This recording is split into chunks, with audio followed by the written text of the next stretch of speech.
What's going on, guys? This is your boy Joshua. I'm just joking, guys. I don't talk like that for real.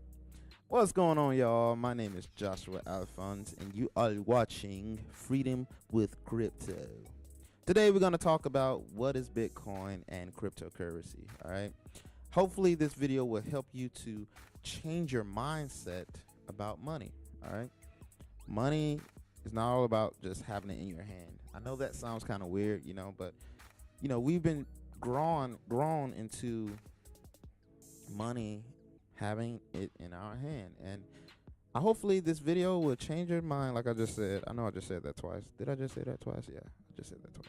But let's just get started, man. I don't want to waste your time. I know a lot of men and women attention span is like 6 or 7 minutes, including myself. If it's not good content, I don't watch it, and hopefully this content is great for you. All right, so let's get started. What is cryptocurrency? So cryptocurrency is basically digital or virtual money that uses cryptography for security. All right.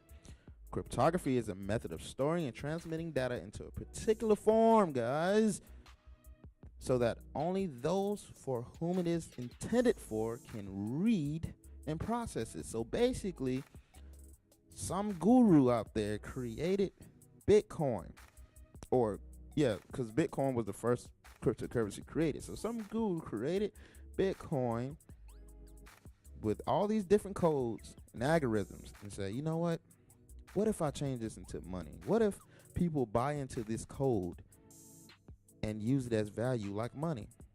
Brilliant, guys. He was a brilliant guy. I don't know who he is or what he was thinking at the time, but he created it. And digital currency is just a bunch of encrypted codes that you and I understand as money. All right, that's all it is. No and ifs and buts about it. It's codes, bunch of codes that you and I use to count. Yeah. What is Bitcoin? So Bitcoin is a digital currency or codes that was created in 2009 by an unknown person using the alias name Satoshi Nakamoto. Sound like a ninja name, right?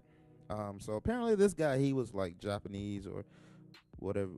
He was Japanese. And yeah, he knew what he was doing, guys. He created this encrypted code that he didn't even want to be in charge of. He just said, you know what, I'm going to create this so the whole world can use this money.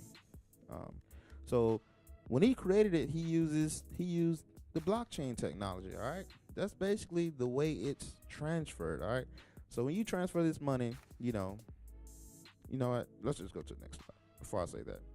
So when you transfer this money, this is what happens, all right?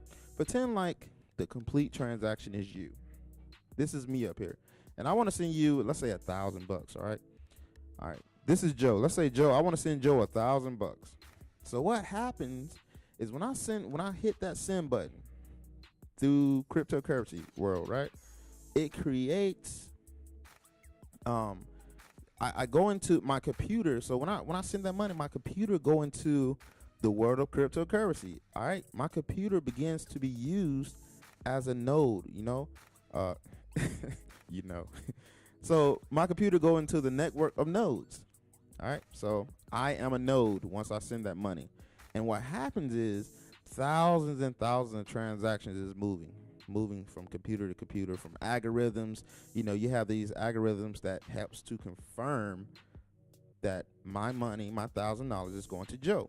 So within those nodes, confirmations are done. Other encrypted I can't even talk right. Other money is going through my computer, and validations are happening. All these crazy algorithms, and within those, when those algorithms are completed, goes into a block. All right. So a block can only take so many transactions, and once that complete, it forms another block, and it keeps happening over and over and over and over. Theoretically, I can go back. Anybody can go back and look at encrypted codes, but they just don't know who it is. That what make it so what you call it, decentralized, because although people see the transactions, they don't know who the heck it is, where it's coming from. Only you and me and Joe know. Joe know I'm sending him money, and usually validations takes For Bitcoin, it takes like 30 minutes, and Joe will receive his $1,000. Plain and simple. That is what it is, guys. So yeah, I mean, you can look at this over and over, and I hope this helps you to understand how the system is working. This is just the basics. Now, if you ask me anything about cryptography or whatever you want to call it, I can't tell you no more than this. I'm sorry. This is just, this is the basis of the basics. If you know more, comment below. Give me your skills, and maybe I can make a video off of it. All right. So on to the next slide. The benefits. So now that you know how it works, how the transaction works, the benefits. There's no banks, guys. No middleman. That can be a benefit or a con. All right. So no banks. Bitcoin can be used to book hotels, shop. There's a rumor out saying that Amazon may accept Bitcoin. Just imagine in the next 5 or 10 years, you can buy a house with Bitcoin, or maybe buy a car, or maybe create a scholarship, buy anything with Bitcoin. You can do anything. Just imagine that. So this is the way Bitcoin. This is the route Bitcoin is going to. In the near future. So at the end of the day, if Bitcoin is accepted by a lot of people's minds are really going to change about Bitcoin. So yeah, privacy. You don't have to worry about banks closing your accounts. Yeah, so that's another thing that's a benefit. Faster transaction. Although Bitcoin takes sometimes like 30 or 40 minutes, there are other coins that are very fast. There are speculations, people thinking that Bitcoin is like the MySpace of Facebook. It's like the MySpace of cryptocurrency. In other words, when you first used MySpace, it was like the #1 thing everybody used, and then Facebook came along and shut down everything. People think that's the same thing that's gonna happen to Bitcoin because it's so slow. It's like 30 minutes, man. The confirmations take so long. Where else you have like Ripple, or they have a coin called Digibyte that's like a half of a second.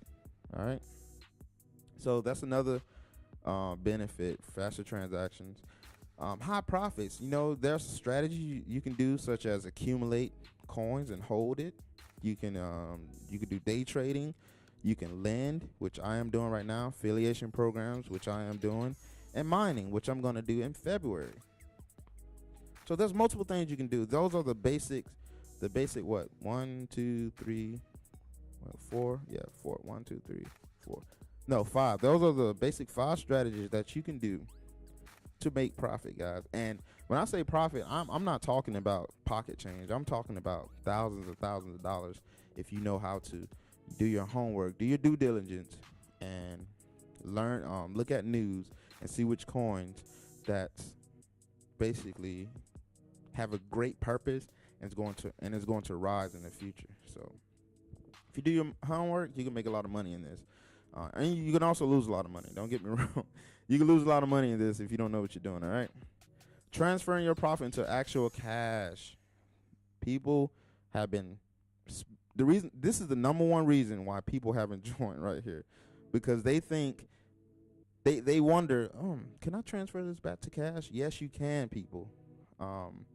And I'm going to show you how to do it. Just stay tuned. All right. The cons, all right? Hackers, man. Hackers.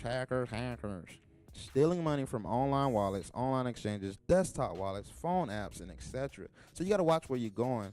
You got to not going, but you got to watch where you're sending your money and who are you investing with.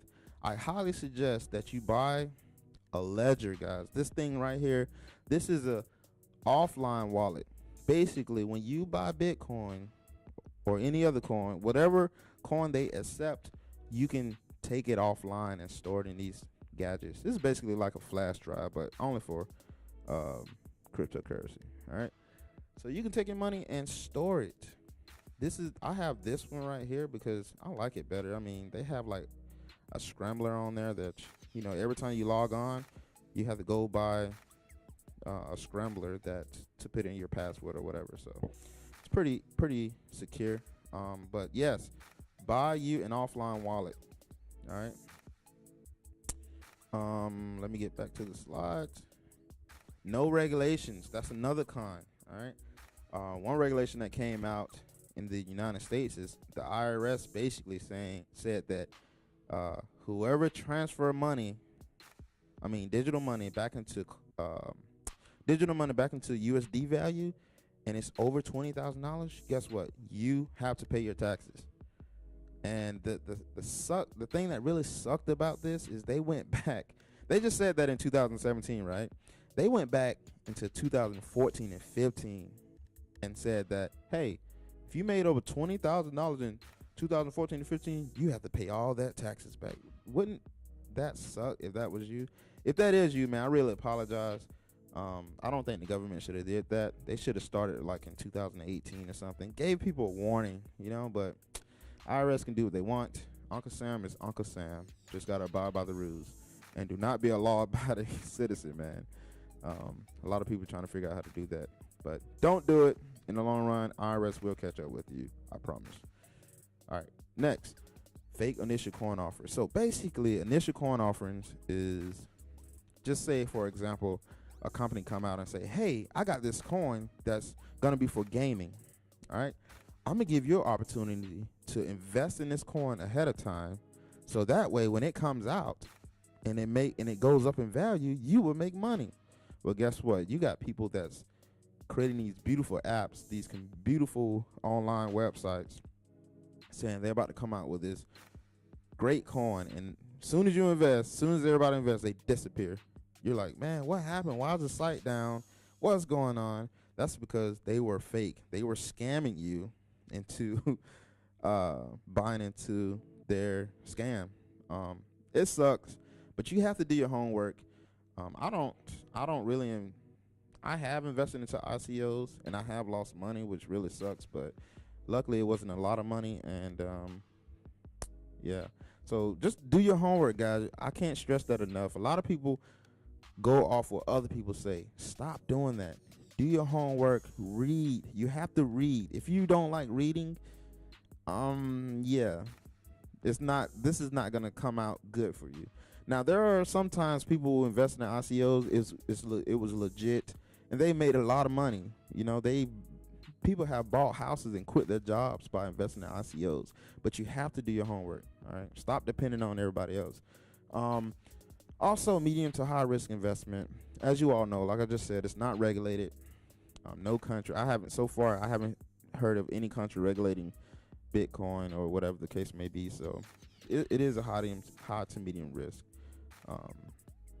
So the term altcoin, I get this a lot. Man, what are you talking about when you say altcoin? Basically, altcoin is an alternative coin used to, basically alternative coins is anything below Bitcoin. For example, let me show you right quick.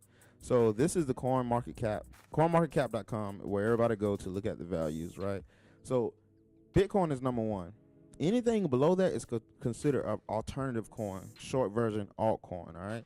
If Bitcoin becomes number 5 and Ripple becomes number 1, Bitcoin will be considered an alternative coin because anything below number 1 is alternative.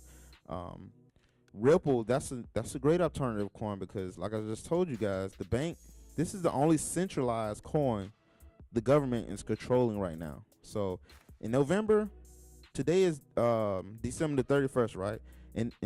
Today is December the 31st, 2017. In November 20th, 2017, this coin was like 20 cents. Just imagine if you invested $3,000 in this coin and it rose to $2.28. Man, you probably will have quit your job right now, driving a Lambo, whatever the case may be. But so yes, that is what alternative mean. And I am trying to find my cursor right now. I don't know what the heck happened. There it is. Stop disappearing on me, guy. Go back to the slideshow. So yeah, each coin has its own purpose and function. So there you have it. That's what alternative coin mean. And how to get started.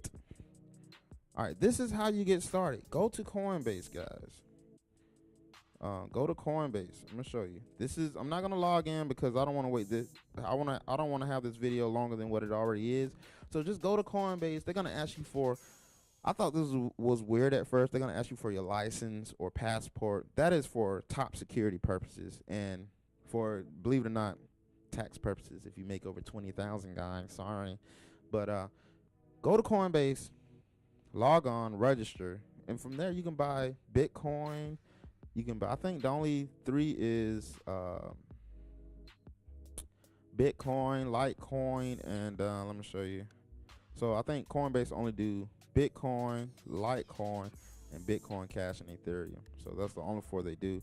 But once you buy with Bitcoin or whatever Coinbase offer, you can go to any exchange like Binance.com. I'm gonna have the description below. The websites. You can go to Binance or battery's getting low. But you can go to any other exchange that trades into any other altcoin, basically, because some exchanges don't exchange certain coins. So you have to go to different exchanges, if that makes sense. So yeah. So there's two different types of exchanges. There's exchanges like Coinbase that you can attach your bank to. And there's trading exchanges where you can transfer Bitcoin into any other coin. But in order to send it back to your bank account, you have to go to Coinbase, if that makes sense. That is all, guys. I hope you enjoyed this video. I hope it's not too long for you. If you here to the end, thank you. Like and subscribe.